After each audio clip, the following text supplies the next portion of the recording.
आज हम class 10th science के चैप्टर इलेक्ट्रिसिटी के कुछ इम्पॉर्टेंट क्वेश्चंस को कवर करेंगे जो हमारे बोर्ड्स एग्ज़ाम्स के लिए भी हेल्पफुल है। और ये क्वेश्चंस प्रीवियस ईयर पेपर से लिए गए हैं। तो अगर आपको हमारी वीडियो अच्छी लगती है तो इसे लाइक कीजिए, चैनल को सब्सक्राइब कीजिए और सब्सक्राइब करते वक्त बेल आइकन को भी प्रेस कर दीजिए ताकि जब भी हम कोई नई वीडियो डालें आपके पास तक नोटिफिकेशन पहुंच जाए। तो चलिए स्टार्ट करते हैं। पहला question, what is meant by quantization of charge. What is meant by quantization of charge. Quantization of charge का मतलब क्या होता है? क्वांटाइजेशन ऑफ चार्ज का मतलब होता है कि कोई भी चार्ज्ड बॉडी है तो उस पर जो इलेक्ट्रॉनिक चार्ज होता है वो उसका इंटीग्रल मल्टीपल्स होते हैं। कोई भी चार्ज्ड बॉडी है तो उसके इंटीग्रल मल्टीपल्स उसके इलेक्ट्रॉनिक चार्ज होते हैं। मतलब कि जैसे कि Q is equal to n e,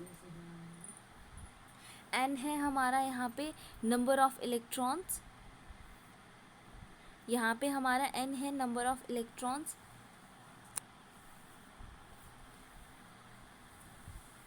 n है हमारा यहाँ पे नंबर ऑफ इलेक्ट्रॉन्स, और ई होता है charge on one electron.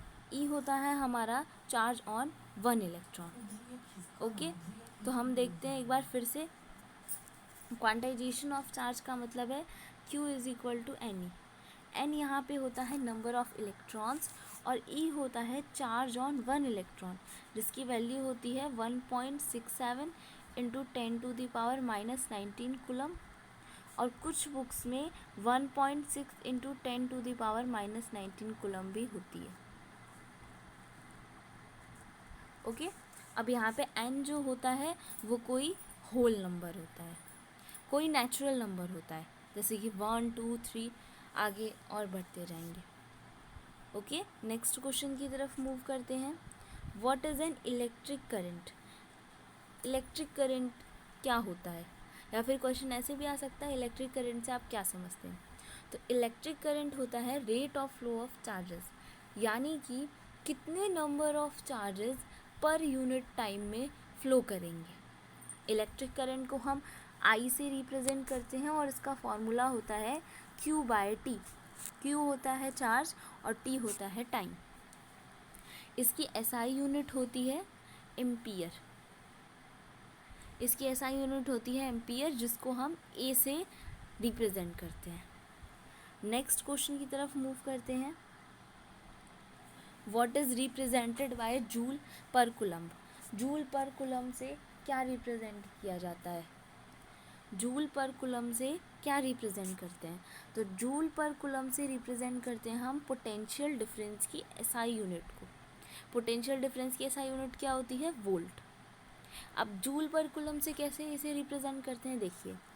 Volt का पोटेंशियल डिफरेंस का फॉर्मूला होता है W/Q। तो इस हिसाब से अगर हम देखें, V is equal to W/Q होता है। W की SI यूनिट जूल है और Q की SI यूनिट है कूलम्ब C। तो हम वोल्ट को जूल पर कूलम्ब से भी रिप्रेजेंट कर सकते हैं। ओके, नेक्स्ट क्वेश्चन की तरफ मूव करते हैं।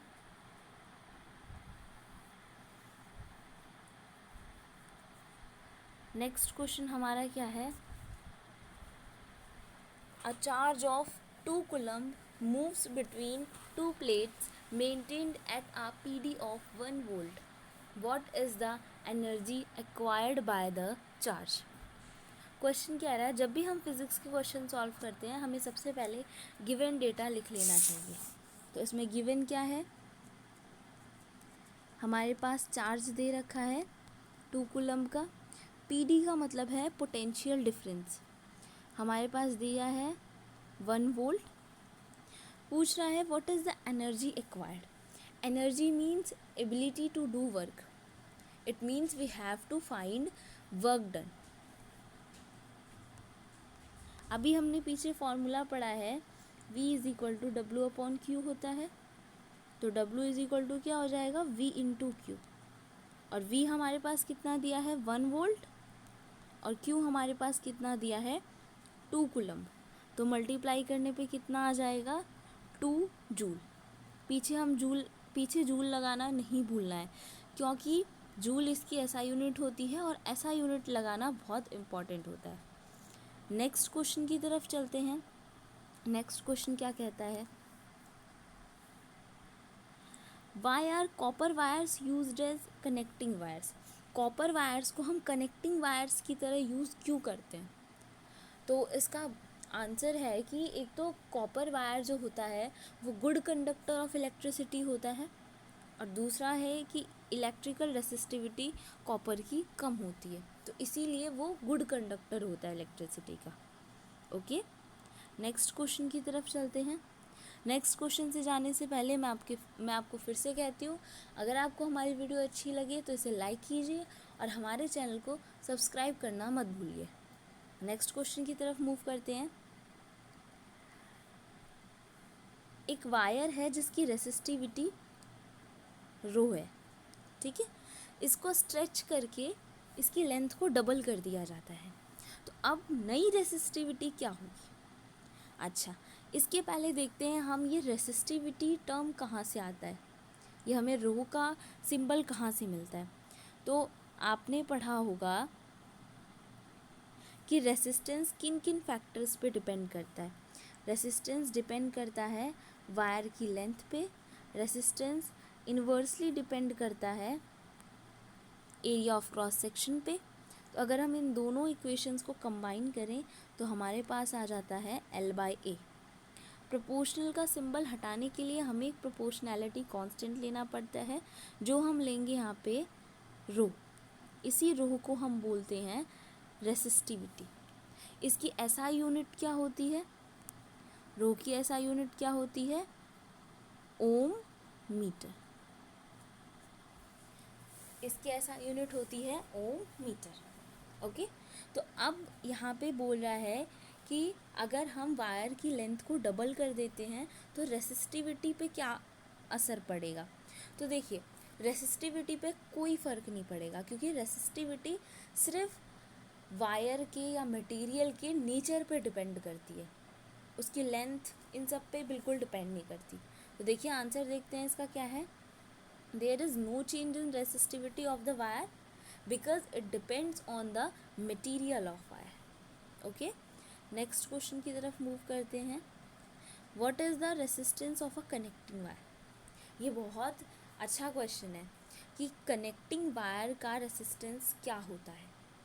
तो कनेक्टिंग वायर का रेसिस्टेंस ऑलमोस्ट ज़ीरो होता है, नेग्लिजिबल होता है या फिर ऑलमोस्ट ज़ीरो होता है। और कनेक्टिंग वायर्स किससे बनाए जाते हैं? अभी हमने ऊपर वाले क्वेश्चन में पढ़ा, कॉपर के बनाए जाते हैं, क्योंकि कॉपर इलेक्ट्रिसिटी का गुड कंडक्टर है। नेक्स्ट क्वेश्चन की तरफ मूव करते हैं। What is the resistance of ammeter? Okay, ammeter का रेसिस्टेंस क्या होता है? तो इससे पहले आप मुझे कमेंट सेक्शन में आंसर देंगे कि एमीटर का वर्क क्या होता है। आप मुझे कमेंट सेक्शन में लिख के बताएंगे कि एमीटर का वर्क होता क्या है। ओके, मैं इसका आंसर बताती हूँ कि एमीटर का रेसिस्टेंस क्या होता है। तो एमीटर का रेसिस्टेंस बहुत कम होता है, और अगर कोई अच्छा सा एमीटर हो, अच्छी क्वालिटी का या कोई अच्छा सा एमीटर हो, तो उसका रेसिस्टेंस ज़ीरो होता है, ज़ीरो। ओके, नेक्स्ट क्वेश्चन की तरफ मूव करते हैं। What is the resistance of a volt meter? Volt meter का रेसिस्टेंस क्या होता है? ओके, अब इसका भी आंसर आप मुझे कमेंट सेक्शन में दीजिए कि वोल्ट मीटर मीज़र क्या करता है। किसी भी सर्किट में वोल्ट मीटर किस चीज़ को मेज़र करता है। ओके, अब हम इसका रेसिस्टेंस देखते हैं। तो वोल्ट मीटर का जो रेसिस्टेंस होता है वो बहुत ज़्यादा हाई होता है, वेरी हाई। और अगर कोई अच्छा सा वोल्ट मीटर है तो उसकी वैल्यू क्या होगी? इन्फिनिटी। अगर कोई अच्छा वोल्ट मीटर है तो उसकी वैल्यू होगी इन्फिनिटी, उसके रेसिस्टेंस की वैल्यू होगी इन्फिनिटी।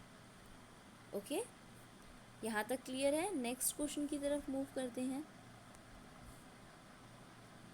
ये बहुत अच्छा क्वेश्चन है।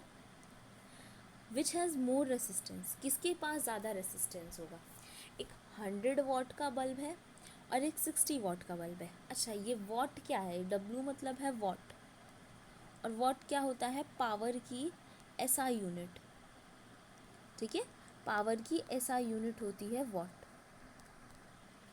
ओके, तो अब दो बल्ब हैं हमारे पास, एक 100 वॉट का है और एक 60 वॉट का है। तो किसका रेसिस्टेंस ज़्यादा होगा? आंसर दे रखा है, जो 60 वॉट का बल्ब है उसका रेसिस्टेंस ज़्यादा होगा। अब कैसे? क्वेश्चन आता है कैसे, ऐसा कैसे होगा?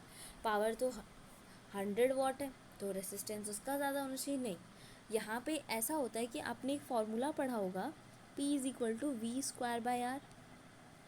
ये फॉर्मूला पढ़ा होगा, तो यहाँ से अगर आप इस फॉर्मूले को ध्यान से देखेंगे तो यहाँ से आपको पता चलेगा कि जो पावर है वो इन्वर्सली प्रोपोर्शनल होती है रेसिस्टेंस के। यानी कि इन्वर्सली का मतलब क्या है? अगर पावर बढ़ेगी तो रेसिस्टेंस घटेगा, लेकिन अगर पावर घटेगी तो रेसिस्टेंस बढ़ेगा। तो अगर हम वही कॉन्सेप्ट देखें तो यहाँ पे पावर घट रही है, कम हो रही है, तो यानी कि रेसिस्टेंस इसका ज़्यादा होगा, और यहाँ पे पावर ज़्यादा है तो यानी कि इसका रेसिस्टेंस कम होगा। ओके, ये बहुत इंपॉर्टेंट क्वेश्चन है, इसको नोट ज़रूर कर लीजिएगा अपनी कॉपी में। नेक्स्ट क्वेश्चन की तरफ मूव करते हैं। विच material is the best conductor of electricity at room temperature? कौन सा material best conductor of electricity होता है? तो इसका बहुत सिंपल आंसर है सिल्वर। अच्छा, क्या कोई मुझे बता सकता है कि सिल्वर की रेसिस्टिविटी क्या होती है? सिल्वर की रेसिस्टिविटी क्या होती है? सिल्वर की रेसिस्टिविटी मैं बताती हूँ, 1.6 इंटू 10⁻⁻8 ओम मीटर, ये होती है सिल्वर की रेसिस्टिविटी। सबसे कम रेसिस्टिविटी होती है इसकी, इसीलिए ये बेस्ट कंडक्टर होता है इलेक्ट्रिसिटी का। अब मैं आपको एक होमवर्क क्वेश्चन देती हूँ। होमवर्क क्वेश्चन ये है कि अगर सिल्वर बेस्ट कंडक्टर है इलेक्ट्रिसिटी का, तो वायर्स सिल्वर के क्यों नहीं बनाए जाते, कॉपर के क्यों बनाए जाते हैं? Why do we use wires of copper instead of using silver? Okay, इसका आंसर भी आप मुझे कमेंट सेक्शन में देंगे, और जो आंसर सबसे पहले देगा उसको नेक्स्ट वीडियो में स्क्रीन पे दिखने का मौका मिलेगा। ओके, तो आंसर ज़रूर से देंगे कमेंट सेक्शन में। नेक्स्ट क्वेश्चन की तरफ मूव करते हैं। क्वेश्चन बोल रहा है, why is the resistance more in series combination of resistors? Question कह रहा है कि जो सीरीज़ कॉम्बिनेशन होता है, अच्छा हमारे पास रेसिस्टेंस के दो कॉम्बिनेशन होते हैं, एक पैरेलल और एक सीरीज़। ठीक है, तो अब सीरीज़ कॉम्बिनेशन में हम देखते हैं, जब भी हम सीरीज़ कॉम्बिनेशन का इफ़ेक्टिव रेसिस्टेंस यानी कि इक्विवेलेंट रेसिस्टेंस निकालते हैं तो वो हमेशा ज़्यादा आता है। क्यों आता है, क्या रीज़न है कि वो ज़्यादा आता है? देखिए, मैं आपको रीज़न बताती हूँ क्यों ज़्यादा आता है। जब आप रेसिस्टर्स को सीरीज़ में लगाएंगे तो जो आपका सर्किट है, या फिर हम बोल सकते हैं जो आपका कंडक्टिंग पाथ है वो इंक्रीज़ करेगा, यानी कि आपके सर्किट की जो लेंथ है वो बढ़ेगी। और अभी हमने ऊपर बात की है कि जो रेसिस्टेंस होता है वो डायरेक्टली प्रोपोर्शनल होता है लेंथ के। Directly means what?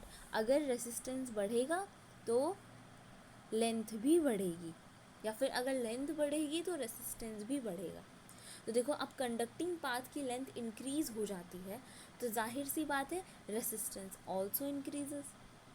Okay, next question की तरफ मूव करते हैं। नेक्स्ट क्वेश्चन क्या बोल रहा है, how will you join 3 resistors each of 2 ohm so that the effective resistance is 3 ohm? Okay, question हमसे कह रहा है कि हमारे पास 3 रेसिस्टर हैं। ठीक है, उनका रेसिस्टेंस क्या है? देखो, R1 है हमारे पास 2 ओम, R2 भी हमारे पास इतना ही है 2 ओम, और R3 भी हमारे पास इतना ही है 2 ओम। अब हमें इन तीनों को ऐसे ज्वाइन करना है ताकि हमारा इफ़ेक्टिव यानी कि इक्विवेलेंट रेसिस्टेंस आ जाए 3 ओम। अब हम ऐसा कैसे करेंगे? देखिए, आप सिंपल क्या करिए कि जो R1 है और R2 है, इन दोनों को आप कर दीजिए पैरेलल में। देखिए, पैरेलल में करके देखिए तो इसका इक्विवेलेंट रेसिस्टेंस कितना आता है? R1 plus R2, 1 upon R equivalent, 1 upon R1 कितना है? 2, ये भी 2। हम इसे अगर ऐड करेंगे और सॉल्व करेंगे तो हमारा R इक्विवेलेंट आ जाएगा 1 ओम। हमारा R इक्विवेलेंट कितना आ जाएगा? 1 ओम। ओके, नेक्स्ट अब देखिए आगे क्या करेंगे। अब हमने इन दोनों को पैरेलल में ऐड किया तो हमारा इसका इक्विवेलेंट रेसिस्टेंस आता है पैरेलल का 1 ओम। अब हम क्या करेंगे, अब जो हमारा यहाँ पे इक्विवेलेंट आया है R इक्विवेलेंट, और किसको, जो हमारा R3 है, इन दोनों को सीरीज़ में कनेक्ट कर देते हैं। सीरीज़ में कनेक्ट कर देते हैं, इसका भी इफ़ेक्टिव करंट निकालते हैं। देखिए, आप कर दीजिए R इक्विवेलेंट प्लस R3 को सीरीज़ में, तो हमारा इफ़ेक्टिव करंट टोटल कितना आएगा? R ऑफ सीरीज़ कितना आएगा? देखिए, ये 1 ओम आया था, ये 2 ओम है, हमारा आ गया 3 ओम आ गया, और हमें इफ़ेक्टिव करंट कितना चाहिए था? 3 ओम का ही चाहिए था। कितना सिंपल था। अगर हम देखिए, जैसे आपके पास अगर कोई क्वेश्चन ऐसा आता है तो आप पहले तो सॉल्व करके दिखाइए और उसके बाद उसका सर्किट डायग्राम ज़रूर बना दीजिए। ठीक है, तो इसका सर्किट डायग्राम अगर हम देखें तो कैसा होगा, ये 2 रेसिस्टर्स होंगे पैरेलल में, इनका रेसिस्टेंस 2 ओम होगा, और ये तीसरा वाला जो होगा वो होगा सीरीज़ में। ठीक है, तो ये 2 ओम पैरेलल, जिनका इक्विवेलेंट रेजिस्टेंस 1 आ जाएगा, और ये 2 ओम सीरीज़, इसको ऐड करेंगे तो 3 आ जाएगा। ठीक है, तो बहुत ही सिंपल क्वेश्चन था। और मैं आपको एक टिप देती हूँ बोर्ड एग्ज़ाम्स के लिए कि जब भी आप एग्ज़ाम में क्वेश्चन पेपर जो होता है उसके क्वेश्चंस पढ़ें तो बहुत ही शांत होके और ठंडे दिमाग से पढ़ें और आराम से पढ़ें। जल्दबाजी बिल्कुल मत कीजिए, क्योंकि अगर आपने क्वेश्चन पढ़ने में कहीं मिस्टेक कर दी और उसी मिस्टेक के चलते आपने उस क्वेश्चन को सॉल्व किया तो फिर उसके बाद आपका पूरा क्वेश्चन गलत हो जाएगा। ठीक है, तो ये मिस्टेक बिल्कुल मत कीजिएगा। और अगर आप चाहते हैं कि आपको मैं ये इलेक्ट्रिसिटी वाला चैप्टर पूरा एक्सप्लेन करके समझाऊं तो कमेंट सेक्शन में मुझे कमेंट ज़रूर कीजिएगा। फिर मैं नेक्स्ट वीडियो लाऊंगी जिसमें आपको इलेक्ट्रिसिटी वाला चैप्टर फुली एक्सप्लेन्ड होगा। ओके, नेक्स्ट क्वेश्चन की तरफ अभी मूव करते हैं। नेक्स्ट क्वेश्चन क्या कह रहा है, on what factors does the resistivity of a material depends. किस किस फैक्टर्स पे किसी भी मटेरियल की रेसिस्टिविटी डिपेंड करती है। देखिए, हमने अभी पहले क्वेश्चन में एक पढ़ा था, रेसिस्टिविटी किस पे डिपेंड करती है, सिर्फ और सिर्फ नेचर पे। It depends only on the nature of the material. Okay, सिर्फ मटेरियल के नेचर पर डिपेंड करती है रेसिस्टिविटी। और रेसिस्टिविटी को हम किससे रिप्रेजेंट करते हैं, रो से। इसकी एसआई यूनिट क्या होती है, ओम मीटर। ओके, नेक्स्ट क्वेश्चन देखते हैं हम क्या है। नेक्स्ट क्वेश्चन देखते हैं हमारा क्या है, name 2 special characteristics of a heater coil. Okay, एक हीटर का कॉइल है, उसकी 2 स्पेशल कैरेक्टरिस्टिक्स आपको बतानी है। अच्छा, अब देखिए, अब किसी भी हीटर का या फिर कोई भी हीटिंग अप्लायंस है, जैसे कि इलेक्ट्रिक आयरन हो गया, टोस्टर हो गया, गीज़र हो गया, या फिर और भी कुछ चीज़ें हो गई। ठीक है, तो उसमें जो उनका कॉइल होता है वो एलॉय से बनाया जाता है। ठीक है, एलॉय से बनाया जाता है इन सारे हीटिंग अप्लायंसेस का कॉइल। तो हमें उसी कॉइल की 2 कैरेक्टरिस्टिक्स लिखनी है। तो क्या होती है, देखिए, एक हीटर कॉइल में हमेशा उसकी रेसिस्टिविटी हाई होती है और उसका मेल्टिंग पॉइंट भी हाई होता है। ठीक है। मेल्टिंग पॉइंट हाई इसलिए होता है ताकि वो ऑक्सीजन के कांटेक्ट में ज़्यादा आने पर बर्न ना हो जाए, ऑक्सीजन या फिर एयर के कांटेक्ट में आने पर ऑक्सीडाइज या फिर बर्न ना हो जाए। ओके, नेक्स्ट क्वेश्चन की तरफ मूव करते हैं।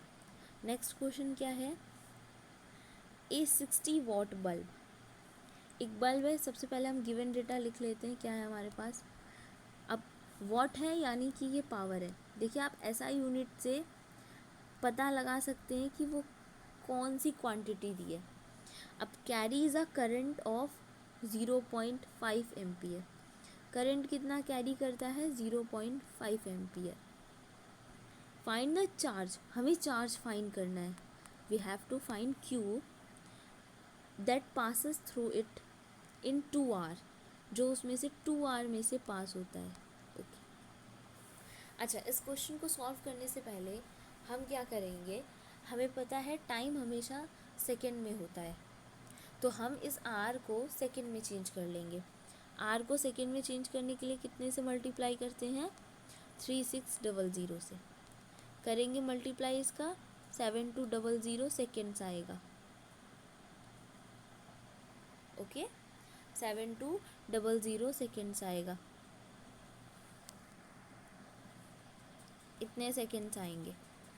अब हमें क्या फाइंड करना है, क्यू। हमने अभी एक ऊपर फॉर्मूला पढ़ा था, I is equal to Q upon T होता है, तो क्यू इज इक्वल टू क्या हो जाएगा, आई इंटू टी। आई हमारे पास कितना है, 0.5 एम्पियर, और टाइम हमारे पास कितना है, 7200। दोनों का मल्टीप्लाई कर देंगे, दोनों का मल्टीप्लाई करने पर कितना आएगा, 3600 कूलम्ब। ओके, 3600 कूलम्ब ये आएगा। तो चार्ज हमारा कितना पास हो रहा है, 3600 कूलम्ब का। अब यहाँ पे एक बात पे आप गौर करिएगा, ये जो हमारे पास 60 वॉट का पावर दे रखा था, इसका यहाँ पे कोई यूज़ नहीं है कैलकुलेशन में, ये ऐसे ही दे रखा था क्वेश्चन में। ओके, तो कंफ्यूज नहीं होना है। नेक्स्ट क्वेश्चन की तरफ मूव करते हैं। Which will have a higher resistivity, हमें ये बताना है कि इन दोनों में से हायर रेसिस्टिविटी किसकी होगी, एक कंडक्टर की या फिर किसी इंसुलेटर की। तो देखिए, कंडक्टर की रेसिस्टिविटी हमेशा लो होती है, तभी वो अपने अंदर से करंट पास कर पाते हैं, और इंसुलेटर्स की रेसिस्टिविटी हमेशा हाई होती है। ओके, तो यहाँ पे इंसुलेटर्स के पास हाई रेसिस्टिविटी होगी कंडक्टर की कंपैरिजन में। ओके, नेक्स्ट क्वेश्चन की तरफ मूव करते हैं। Find the PD. अब देखिए वही वाला टर्म आया हमारे पास, पीडी। पीडी मतलब पोटेंशियल डिफरेंस। तो पहले हम गिवन लिख लेंगे, क्या है हमारे पास, पीडी हमें फाइंड करना है। ओके, करंट है हमारे पास 0.2 एम्पियर का। ओके, और रेसिस्टेंस है हमारे पास 20 ओम का। ओके, देखिए अब कैसे होगा। आपने ओम्स लॉ तो पढ़ा होगा। ओम्स लॉ क्या कहता है, ओम्स लॉ दिया था जॉर्ज साइमन ओम ने। ठीक है, जॉर्ज साइमन ओम ने ओम्स लॉ दिया था। अब वो क्या स्टेटमेंट दिया था उन्होंने ये स्टेटमेंट दिया था कि किसी भी कंडक्टर का पोटेंशियल डिफरेंस उसमें फ़्लो हो रहे करंट के डायरेक्टली प्रोपोर्शनल होगा under what condition, temperature remains constant. अगर टेम्परेचर कांस्टेंट रहता है तो किसी भी कंडक्टर में जो उसका पोटेंशियल डिफरेंस है वो डायरेक्टली प्रोपोर्शनल होगा उसमें फ़्लो हो रहे करंट। ठीक है, तो उन्होंने ये टर्म दिया था V directly proportional to I। Proportional का सिंबल हटा के हम यहाँ लेंगे एक प्रोपोर्शनैलिटी कांस्टेंट जो कि होगा हमारा R। R क्या है, रेसिस्टेंस। ओके, तो यहाँ से फॉर्मूला आता है, इसी फॉर्मूले से हम V निकाल लेंगे। I है हमारे पास 0.2 और R है हमारे पास 20, तो V हमारे पास आ जाएगा 4 वोल्ट। ओके, आप एक बात को ध्यान रखिएगा, पोटेंशियल डिफरेंस को कहीं पे PD भी लिखा हो सकता है और कहीं पे वोल्टेज भी लिखा हो सकता है, तो आप इसके नाम को लेकर कंफ्यूज नहीं होंगे। ओके, नेक्स्ट क्वेश्चन की तरफ मूव करते हैं। An electric bulb draws 1.2 ampere of current, given है I 1.2 ampere at 6 volt. Okay, तो हमारे पास पोटेंशियल डिफरेंस भी है 6 volt. Find the resistance of the bulb. अब हमें बल्ब का रेसिस्टेंस फाइंड करना है, तो हम ओम्स लॉ की ही हेल्प लेंगे। यहाँ पे V = IR होता है।